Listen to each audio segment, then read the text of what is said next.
Arthur yang melihatnya, mengira benda itu rusak.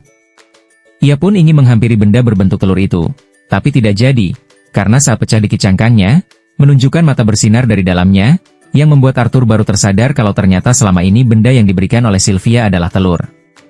Telur itu perlahan terus menetas menampakkan sosok bayi naga hitam mungil.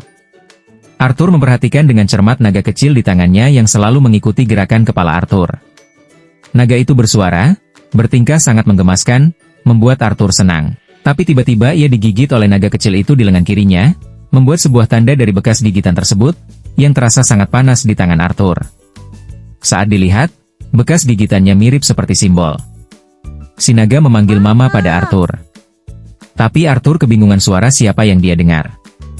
Suara itu muncul lagi, tapi Arthur tidak tahu itu suara dari mana.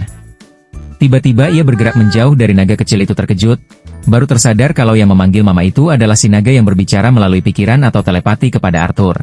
Arthur menegaskan pada naga kecil kalau dia adalah pria, jadi dia ingin dipanggil Papa. Sambil mengusap naga kecil itu, Arthur memutuskan untuk menamainya dengan Sylvie, sesuai dengan ibunya Sylvia. Sylvie menyukainya dan perasaan Sylvie tersampaikan ke diri Arthur.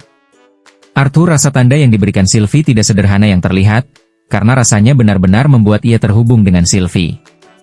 Arthur pun mengantuk dan mulai tertidur bersama Sylvie di pelukannya. Tiba-tiba ia terbangun dari tidurnya karena suara teriakan. Arthur yang baru bangun masih linglung, dan saat sadar ternyata yang membuat keributan itu adalah Tasya yang gemas kepada Sylvie.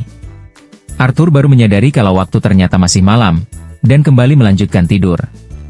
Keesokan harinya mereka berjalan bersama mau berangkat latihan. Tasya mengobrol dengan Arthur tentang Sylvie. Tasya yang ingin disukai oleh Sylvie malah membuat Sylvie terlihat makin agresif. Saat melihat ada Virion di depan, Tasya memanggil kakeknya untuk melihat hewan peliharaan baru Arthur. Saat Virion melihatnya, dia langsung terkejut kalau itu adalah seekor naga. Virion menenangkan dirinya agar tidak terlalu terkejut supaya dirinya tidak cepat meninggal. Arthur menjelaskan kepada Virion apa yang telah terjadi dan dari mana Sylvie berasal.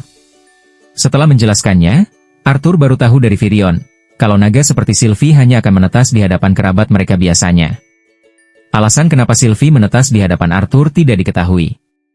Tapi alasan yang terpikirkan satu-satunya adalah karena Arthur sudah mengaktifkan Beast Wheel dari Sylvia kemarin.